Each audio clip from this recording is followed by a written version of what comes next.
اللهم صل على محمد وآل محمد۔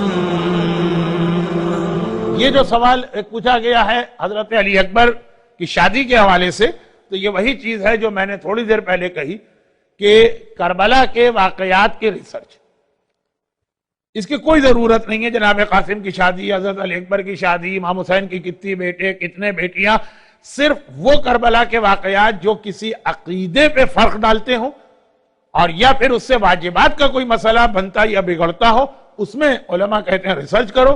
باقی کربلا کے جو تاریخی واقعات ہیں کہ اس سے بھی فرق نہیں پڑتا، اس کے اوپر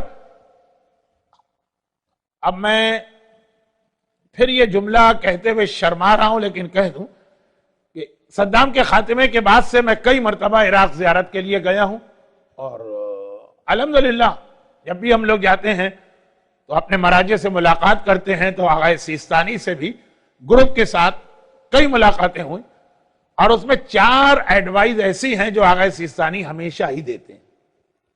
یعنی 4 سے مطلب کسی کو خالی ایک ٹائم کے اوپر ڈیپینڈ ہے، کسی گروپ کو صرف 2 منٹ ملتے ہیں، اور کبھی کبھار 45 منٹ خالی ایک گروپ کو دیتے ہیں، تو 4، کسی کو 4 کسی کو 3۔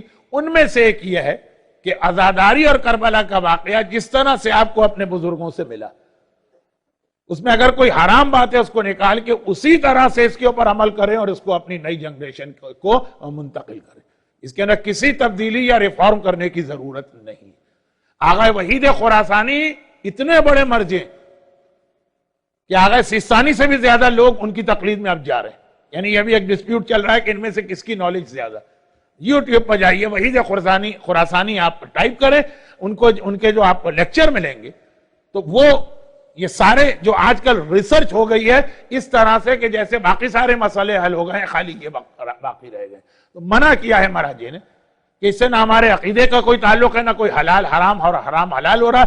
جس طرح سے آپ بزرگوں سے سنتے ہیں وہی آپ اگلی نسل کو منتقل کریں۔ آج 1300 سال کے بعد بیٹھ کے ہر چیز کے بارے میں کوئی رائے دینا بہت مشکل ہے۔ یا مولا